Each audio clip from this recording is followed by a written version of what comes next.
house in Baltimore, and it's me a reason to get together with my old pal Brandon Stokley, who, believe it or not, I trained him well. He does sports radio these days in Denver, Colorado, where his career was glorious with Peyton Manning, and the Broncos came to Baltimore in the rain. Man, you wore both of these uniforms, B. I tell you, you're sort of in the middle of all of it, but I do know that on your Twitter you are wearing a Ravens jersey, so I don't know if that's just east of the Mississippi or not. I'm not sure, but welcome back, and I know you'll be talking all week about a tough Broncos loss right now, right? Oh, yeah. You might think that I'm making this up, but on my show on Friday, I picked the Ravens to win 27-13, and oh, by the way, it was 27-13. Well, I got to go to Vegas on you, dude, man. I tell you right there, perfect. But it was, look, it's the Broncos have won one time there in Baltimore. I think they're 1-6 now. So it's a tough place to go and play in that environment. And Ravens always have a good squad. They're well coached, and it was a game of, you looked at it early. Broncos had the momentum, and then the Ravens kind of settled in and took it back and did what they had to do to get the win. Well, records are all kind of irrelevant week to week and home and away and who's playing and who's not. I look at this Denver team. I don't think it's a great version of the Broncos. And coming in 2-0, you'd say, well, this was a real challenge for the Broncos and maybe got put in their place a little bit on the road in this game. Yeah, I mean, look, they beat the Seattle Seahawks at home, and they beat the Oakland Raiders at home. So it's not like they beat two powerhouses. And both of those games were at home. They played awful against the Oakland Raiders. Were very fortunate to win that game. So you looked at who the Denver Broncos are. They hadn't been road tested yet, and certainly not against a caliber opponent like the Baltimore Ravens and going to Baltimore. So it was going to be a tough test for them, and they made too many mistakes early in the football season. Can you limit your mistakes and limit your miscues? And the Denver Broncos couldn't do that, and the Baltimore Ravens took advantage of it. Doesn't help to get your running back thrown out of the game early either, right? No, that certainly hurt them.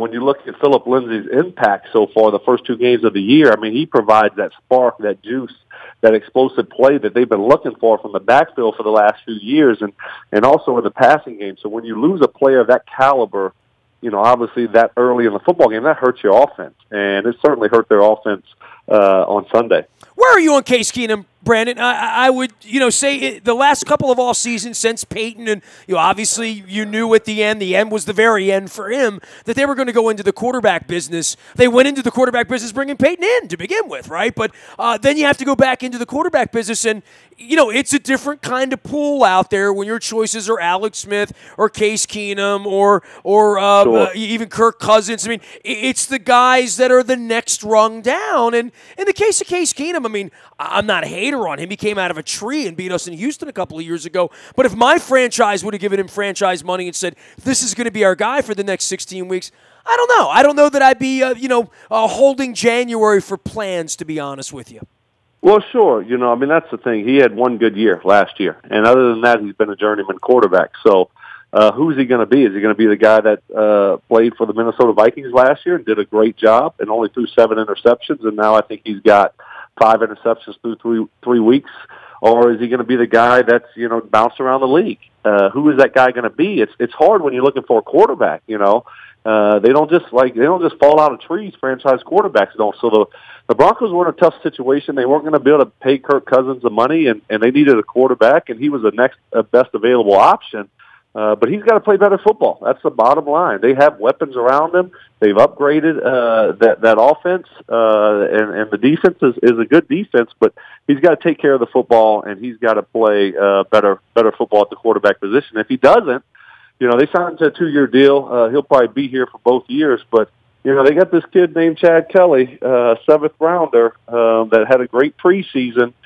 So, we'll see how it plays out. But obviously, they're going to stick with Case Keenum for, the foreseeable future. But if he keeps playing like he's been playing and not taking care of the football, it's going to be hard to continue with him.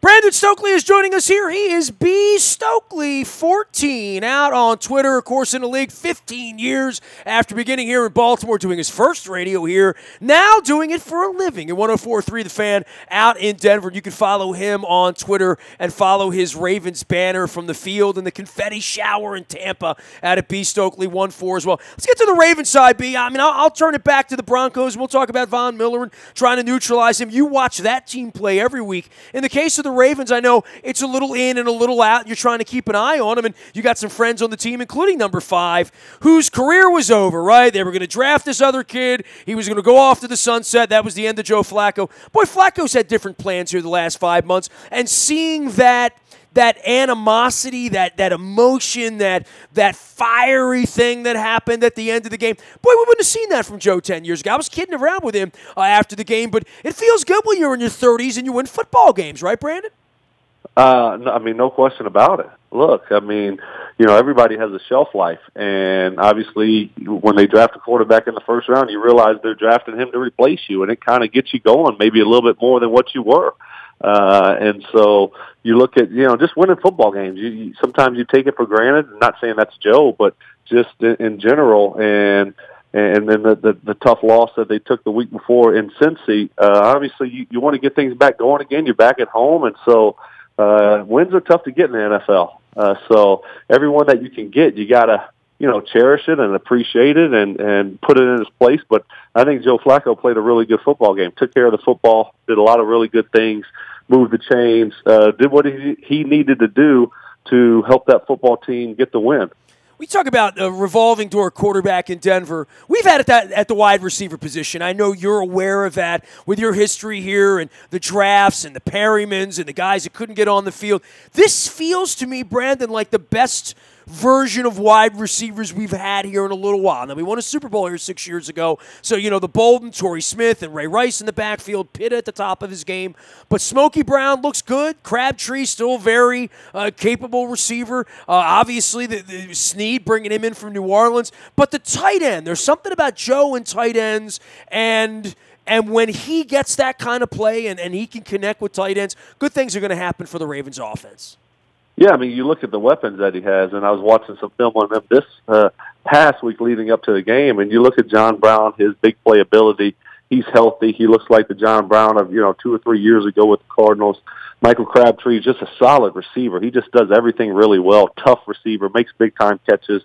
And then Snead, I think he's an underrated receiver also. So you got great depth there, and then you add the tight ends in the mix, and still waiting for that first rounder to get going and get on the field and get healthy. But you got weapons around Flacco. You needed to upgrade those positions and help him out a little bit more. And if you do that, I think you're going to see the best version of Joe Flacco. You can't ask him to do it, on his own. But they put pieces in place to upgrade that offense, upgrade the skill position players, and I think it's going to be a good year for the Ravens. Defensively brought the lunch pail on a rainy day, Stokes. Again, Case Keenum, you take your running back out of the game, you add the wet conditions and the road conditions. But for the Ravens defense, no Jimmy Smith, no C.J. Mosley. That in the past has been a problem when the $10 million players aren't in there, the special players. And the Ravens have now played 3 games without Smith, first game without Mosley, and kind of held up well. I mean, I know you saw Albert McClellan out there running around. He wasn't even on the team a week ago. Right. This young guy, Kenny Young, has come in as a rookie and has been out there for 75% of the snaps, I think, since the season began. They've filled in nicely. They got a pass rush. Zadarius Smith's playing for money here this year. I like what they did. I think they're going to be more stout against the run than even they were against the Broncos on Sunday. Yeah, that's a good group, man. I mean, they get after you, and they're relentless. I mean, it's a Ravens defense. That standard is still there. And, Wink over there calling the plays defensively. And then you got Terrell Suggs still, making plays. And so that standard is still there. And like you said, no Mosley, no Jimmy out there playing cornerback, but you got a really good group and they play hard. And when they're at home, man, they are tough defense. So, I'm with you. That's a good, solid group. And I think they're going to continue to get better and better. And, Ravens got a really good football team. They do, and it's a tough division, obviously. But I can't kind of wait to see how it plays out because I think the Ravens have a great chance to go ahead and capture the division and get in the playoffs this year. And because I like what they've done, I like the pieces that they put in, and defensively, they're the Ravens' defense. Like what the Kansas City Chiefs are selling right now. I mean, 2 years ago, it felt like a really crowded division, right? I mean, it felt like they were all close. All of a sudden, and I know it's only been a couple of weeks and it's a small sample size, sure feels like the Kansas City Chiefs are going to be the team to beat. And I know you guys are going to have your hands full next Monday night. We had Pittsburgh on Sunday night, but Monday I'll be home watching you guys out in Denver there, mile high and incompleting the young Mahomes kid, right?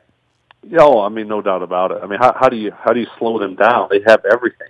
Big physical tight end that constructs a football field, speed on the outside, big receivers on the outside, a running game. So, and Andy Reid does a good job of diagramming plays and being creative with those guys. And Patrick Mahomes, he can make all the throws, and he's also, can move around in the pocket very well. You look at their football team in Kansas City, it's the defense. Can their defense hold up? Offensively, we know they can score points, but you're going to get in games to where, the offense has some issues and the defense is going to have to show up. I feel like that's kind of the situation we were in Indy for a few years. And you're getting cold weather games, bad weather games, and the offense, takes a back seat. You need that defense to step up, and that's when you have problems with those types of football teams. But Kansas City's a real deal. They're going to be tough. And you said the Ravens got the Steelers coming up Sunday Steelers, night? Yeah, man, it's going to be Sunday and Monday night AFC slobber knockers is what's going to be going on. Love it. Can't wait. Oh, man, I mean, there's no better games than Ravens Steelers. Can't wait to watch that one. That's going to be a great one. You can kind of put the elbow on the Steelers. They're reeling a little bit, so I can't wait to see that one. We want to put your chin strap back on. Brandon Stokley joining us here. B. Stokley14 out on Twitter. He is out in Denver, Colorado. All of our WNST coverage brought to you by our friends at Royal Farms. Real fresh, real fast, the tasty coffee. The $1 coffee that Justin Tucker is singing about. I'm getting my pipes rested this week. I'm going to attempt to sing a Royal Farms commercial for Justin Tucker and see if he approves of it or not. Also brought to you by the Lee Tessier team, Baltimore's premier realty team and the people I trust with my real estate transactions. You want to find them at leetessier.com. We're going to be telling you more about their 50 years of experience helping local buyers and sellers just like you buy and sell the finest properties and get the best deals. That's the most important thing. Your property's valuable. Trust the team at leetessier.com. Also, Sporticulture, beautiful flowers around me here. You can find them, ship them, even to Denver, Colorado, out there to Brandon at Sporticulture. That's sporticulture.com. Officially licensed NFL and any team. Send them. They are lovely.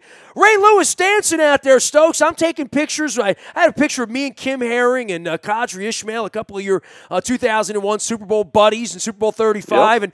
And Ray coming out there and doing the Ray dance. And one last thing, I know you caught a piece of that. There's always a little piece of Ray Lewis in that purple ring of yours, right? Oh, no doubt about it. Certainly caught his dance before the game, kind of, flashbacks to when he used to do it out there and early in my career, and just give me a little bit of goosebumps there. It's great seeing Ray Lewis going into, the Pro Football Hall of Fame this past year and everything that he's done for that community of Baltimore and obviously for the Ravens. But you knew it was going to be tough. On Ray Lewis Day, it was going to be a tough game for the Broncos. But, you look at how the game played out on Sunday, and you look at Justin Tucker and just how good he is and how valuable he is. And the Broncos outplay him on special teams, block a field goal, block a punt, and the Ravens still are resilient and find a way to get it done. So you got to take your hat off and realize that a lot of adversity there, especially early in the football game, and the Ravens didn't buckle. That you want to see that as a coach. How is your football team going to handle adversity? And obviously the Ravens did a great job of it on Sunday. Man, I tweeted early on, I was like, this is the worst start in Raven home history. I mean, just for a game to come out 3 and out, get your quarterback killed, next play touchdown, and it's 90 seconds in, and you can't start a game much worse than that, literally, right? And then they give up the second touchdown on the 35-yard run where, he could have run all the way back to Denver. He was heading west. Oh, yeah. He could have done circles. He could have kept going in circles, and nobody would have touched him. Well, so, then you're thinking this isn't going to be a game where we're taking a knee late in the game with a 2-touchdown lead. Certainly didn't feel that way early. No, it didn't. And, how do you handle getting punched in the mouth early, especially at home? How do you handle that situation? And the Ravens did a great job of it. So, Didn't start off well for them. And, special teams, they're always usually such a great special teams unit. And then to make those mistakes early in the football game and be able to bounce back from them and show resiliency there and play a clean second half. And, the talk around Denver was with the pass rushers that they have and the Ravens offensive line, you had some guys banged up there, and maybe you can get after Joe Flacco a little bit because he likes to hold the football. He likes to throw the football down the football field. And early on, like you said, you got Bradley Chubb and Derek Wolfe, getting a part of Joe Flacco, and it looks like it was going to be a long day for Flacco on that offensive line. But they buckled down and got things fixed and figured out. And did a good job, did a really good job of protecting him for the most part, because that Broncos front is as good as it gets in the NFL. Man, you're taking phone calls from sports fans for a living in Denver, Colorado. Living a high life out there, aren't you, Stokley? You know it, man. You know it. That's just trying to, doing some radio, coaching a little high school football, still having a great time. You're coaching high school ball. What's the name of the school you're coaching? I want to Google it up and check their record all year. Valor Christian. Good program. Good kids, and so I'm having a blast doing that. A lot of fun. So got a lot of good talent over there and fun to work with. And so for me, it's really my first year. I've helped out a few times at some different schools, but this is really my first year just being fully committed. And my son's a freshman there, so when I'm not coaching him, I'm doing the varsity. But it's a blast. It's a great school, and like I said, a lot of great kids, so I'm having a fun time doing it. A lot of your teammates, Mike Flynn's coaching football up in Massachusetts. Eddie Mulatalo has got a college team down in Southern Virginia. There's a lot of coaching blood going on in the Ravens fraternity, for sure. Oh, yeah, how about that? I mean, we got to give all credit to Brian Billick, I guess, right? Well, how about your dad? I think your dad was doing it back in the day, too. You'll always be a coach's kid, Stokley. Nobody yelled at me more in the NFL than Brian Billick, but he toughened me up a lot. And we won a Super Bowl. And Brian Billick and Tom Moore, the offensive coordinator for the Colts, I got yelled at more by those two guys than anybody else in my football career. Well, it's a big week around here. Brian's our partner on behalf of Living Classrooms. Their big event is this Friday night, Maritime Magic. They're bringing the Whalers in. If they could bring Bob Marley in, they would, but they can't. but the Whalers are playing. So it's a big week for Living Classrooms. I have Brian on. I will let him know that when you think of him, you think of him yelling at you. Yeah, well, I see him every now and then, out and about doing different things, just around the country or whatever, and it's always great to catch up with him. Obviously, first Super Bowl in Ravens history, but it made me, when I went into the games, actually, I wasn't nervous as a young football player because I was more nervous in practice. At least in the games, if you made a mistake, you weren't going to hear about it till the next day. They usually weren't going to yell at you, after the play. So, but he did. He made the games a lot easier for me. So it wasn't a negative thing or a bad thing. It actually made me a better football player. That's awesome. Well, I'll tell Coach you said hello, and you're thinking of him every time he yells. I always like the Coors Light commercials where he said, bring in the wedge. Those are my favorites. That's it. Stokes, take care of yourself out there in Denver. We'll see how your season goes along. Maybe we'll cross paths again in a couple of weeks. Be nice to the fans out there. I will. I'm always nice enough. You know that. 20 years. I'm always really, really just a nice guy. I don't say anything bad and negative. I'm just a nice, positive person, buddy. Well, I'm positive by nature. I'm aspirational as well. So 20 years into this, I appreciate you returning the call, Stokes. We'll see you out in Denver soon. All right, buddy. Take care. B. Stokley, 1-4. He's doing sports radio out in Denver, Colorado at 104.3 The Fan. You can find him at B. Stokley, 1-4 on Twitter. One of my all-time favorites, Brandon Stokley. Still have a classic piece of radio that I have with him that I'm going to bust out in one of my best of weeks, as well as some live show oyster-eating competitions he and I had out at the barn many, many moons ago before they served German beer. Nasty at WNST.net finds me. I'm out in the buyatoyota.com audio vault 24 hours a day from anywhere in the world on your mobile device by downloading the TuneIn Radio app. We do come in crystal clear from anywhere in the world. Our morning newspaper ships digitally to your email inbox each and every morning at 7 a.m. It's all brought to you by Planet Fitness, planetfitness.com. Still $10 a month to get in the best shape of your life. Don't forget about the John W. Brick Foundation 5K run. That's happening on my 50th birthday, October 14th. I will be in Nashville Nashville. Hopefully, you'll be out in Timonium participating. You can learn more at jwb5k.com. And if you're into freezing water, Wim Hof is coming in on the 13th as part of that. The Iceman cometh to Baltimore, brought to you by Brick Bodies and Planet Fitness. You can find me also 24 hours a day on Facebook, Twitter, LinkedIn, Snapchat, Instagram. We stream live on our Facebook Live as well as our YouTube WNSTV channel. I am Nestor. We are WNST.net, AM 1570, and WNST Towson, Baltimore. And we never stop talking Baltimore sports.